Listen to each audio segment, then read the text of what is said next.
Les forces armées de la République démocratique du Congo portent à la connaissance de l'opinion nationale et internationale que, malgré la bonne foi et la volonté de son Excellence, Monsieur le Président Félix Antoine Tshisekedi, de trouver des solutions concertées dans la guerre d'agression imposée par le Rwanda à notre pays, les forces de défense du Rwanda, sous les couverts du M23, ont lancé depuis jeudi le 20 octobre 2022 des attaques sur les positions des FARDC sur l'axe Rangira-Rwanguba-Tchengerero.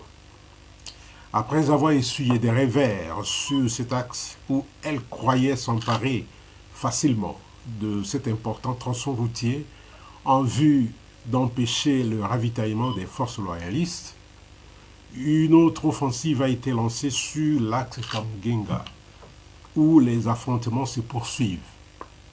Dans l'ensemble, nos hommes se comportent de manière exemplaire sur le terrain et les forces loyalistes continuent à fixer l'ennemi. La situation est sous leur contrôle dans tous les fronts. Ces attaques ont mis fin à la calmie qui s'observait dans le théâtre des opérations, provoqué des morts inutiles et entraîné la souffrance de nombreuses personnes déplacées qui fuient les combats. Au total, un civil a été fauché par les bombes rwandaises et 5 autres personnes blessées dans l'axe Rangira-Rwanguba-Tchengerero. Dans l'axe Tamugenga, 3 civils ont été tués et 35 autres blessés, dont les enfants à Nyabikoro, près de l'hôpital.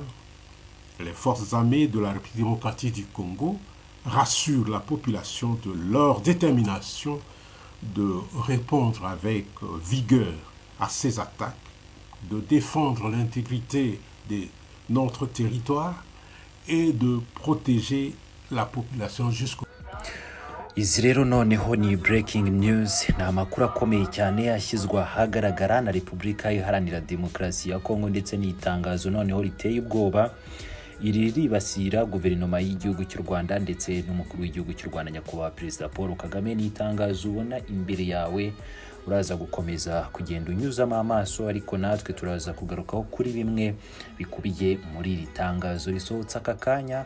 Itangazo risohowe n'umuvugizi wa guverinoma ya Repubulika Iharanira Demokarasi ya Kongo, akaba na Minisitiri w'itangazamakuru Patrick Muyaya. Reka rero tudatinze duterera amaso muri iri tangazo, ni mu gihe nawe ubwawe urabukomeje kugenda uryisomera. N'iki gihugu cy'abaturanyi cya Repubulika Iharanira Demokarasi ya Kongo kibasiye u Rwanda ubwo cyasubizaga ku itangazo u Rwanda narwo ruherutse gusohora. Guverinoma ya Repubulika Iharanira Demokarasi ya Kongo RDC yibasiye u Rwanda isubiza ku itangazo ryaraye rishyizwe hanze n'umuvugizi wa guverinoma yarwo Yolande Makoro yatangaje ko Repubulika Iharanira Demokarasi ya Kongo iri mu nzira yo gukomeza imirwano yifatanyije n'umutwe witwaje intwaro wa FDLR urwanya leta y'igihugu cy'u Rwanda, ariko nanone igizwe n'abasize bahekuye u Rwanda muri jenoside yakorewe abatutsi hano mu gihugu cy'u Rwanda mu mwaka w'1994. Ngibi rero bikaba bihabanye n'inzira ya demokarasi Perezida Félix Antoine Tshisekedi avuga ko yahisemo. Umuvugizi wa guverinoma y'u Rwanda muri iri tangazo ryasohowe kuri uyu wa 24 Ukwakira 2022 yavuze ko leta ya Repubulika Iharanira Demokarasi ya Kongo ikomeje kugaba ibitero kuri M23 bihabanye nanone n'ibyemezo byafatiwe mu mishyikirano yabereye i Nairobi, i Rwanda ndetse no muri Angola.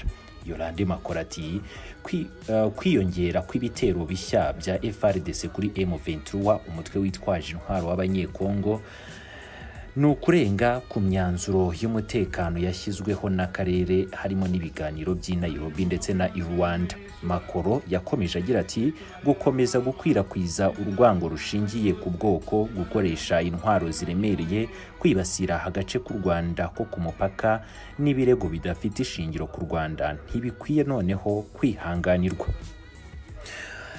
Ni muri iri tangazo ukomeje kubona imbere yawe rero ni byinshi birikubiyemo twe tutanagarukaho muri iyi nkuru yacu kuko nawe ubwawe uri kubyisomera. Gusa umuvugizi wa guverinoma ya Repubulika Iharanira Demokarasi ya Kongo Patrick Muyaya ni muri iri tangazo yasohoye kuri uyu wa 25 Ukwakira yavuze ko itangazo rya makuru rigaragaza ngo byeruye ko u Rwanda rushyigikiye umutwe witwaje intwaro ukorera mu gihugu cya Repubulika Iharanira Demokarasi ya Kongo, aho yagize ati u Rwanda rushyigikiye umutwe witwaje intwaro ukorera mu kindi gihugu. Muyaya arakomeza agira ati ibiri muri ririya tangazo rigenewe itangazamakuru ry'u Rwanda birerekana kwemera gushya kweruye kandi kudashidikanywaho ko u Rwanda ruri gufasha M23 kubera iki none indi leta yashyigikira umutwe witwaje intwaro w'iterabwoba ukorera mu kindi gihugu. Yakomeje agira ati kubera iki igisirikare cy'igihugu cyavutswa misiyo yayo yemerewe n'inteko nshinga mategeko ati ni itegeko nshinga yo kurinda abaturage n'inzego zemewe n'amategeko za Repubulika Iharanira Demokarasi ya Kongo ibyihebe bigamije guteza impfu no kwangiza. Umuvugizi wa guverinoma ya Repubulika Iharanira Demokarasi ya Kongo aremeza ko leta y'u Rwanda ikora ibihabanye n'ibyo yiyemeje gukora ubwo yari mu biganiro by'amahoro i Nairobi, Rwanda ndetse na New York muri Leta Zunze Ubumwe za Amerika, ubwo abakuru b'ibihugu byombi ngo bahuzwaga na perezida w'Ubufaransa Emmanuel Macron. Ngaye nguko rero wabyiboneye muri iryo tangazo 5 turakomeza kubana.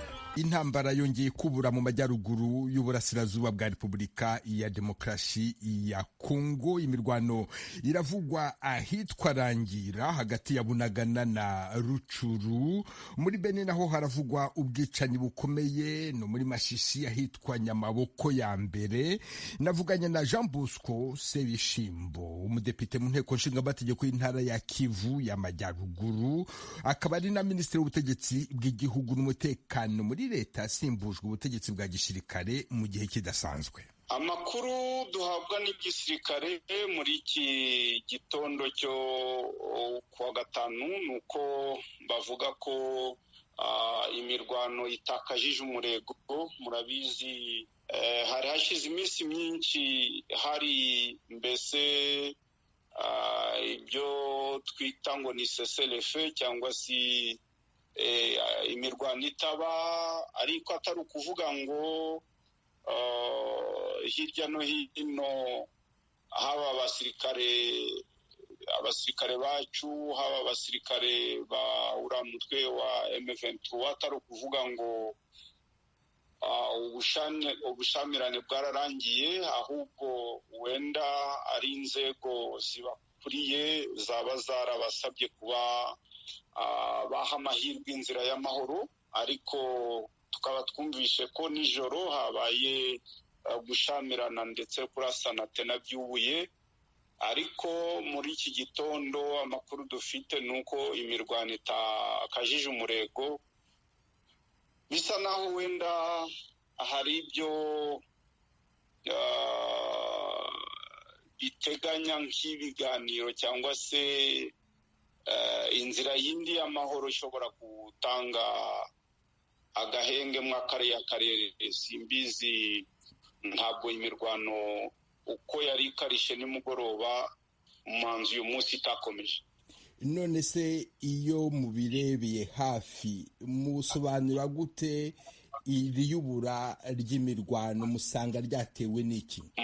Bana munyamakuru, wenda ikintu twababwira iyo dukurikira nko muri za Masisi, yo muri za Nyamaboko ya mbere, tugakurikira za Beni, za Rucuru, nuko hose imitwe yitwaje intwaro ikiri muri utwo turere. Ubwo rero igihe cyose imitwe yitwaje intwaro mu buryo butemewe n'amategeko ya Kongo zizaba zifite